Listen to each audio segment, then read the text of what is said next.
There was a time in my life when I had what's called pitting edema. I remember pressing my ankle and seeing a dent stay there for a while. That really got my attention. And honestly, I wasn't even that old. When I look back at pictures from that time, my face was very round. And what I didn't realize back then is that a round face can sometimes point to blood sugar issues. I had quite a few health problems at the time, and swelling was definitely one of them.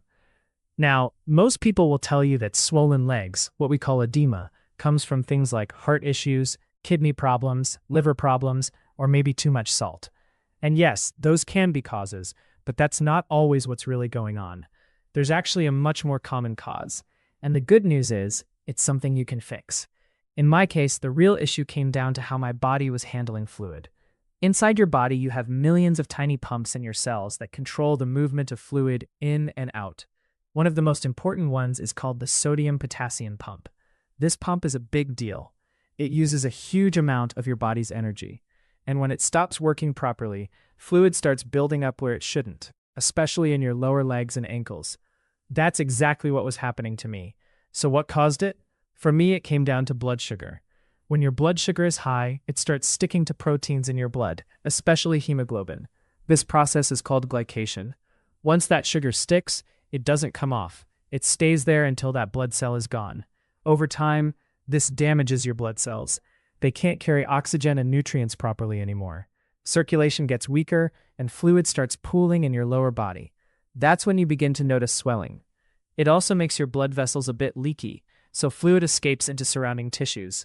And on top of that, high sugar levels mess with your minerals. You end up holding on to more sodium, losing potassium balance, and wherever sodium goes, water follows. That's how the swelling gets worse.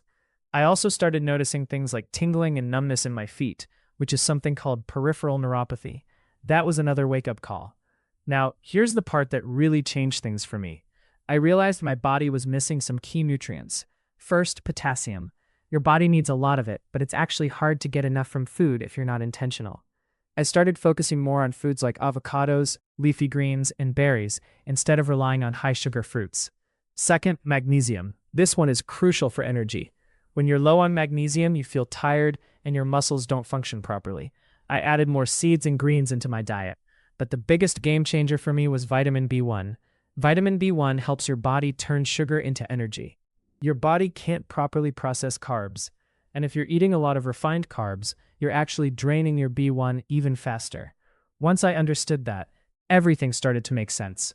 B1 also helps protect your nerves and prevents that sugar from damaging your blood cells in the first place.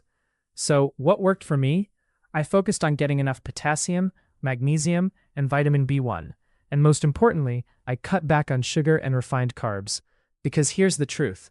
If you keep eating the same way, the swelling will keep coming back. But once I made those changes, things started improving and my body was restored again. Thank you for watching, and see you in the next video.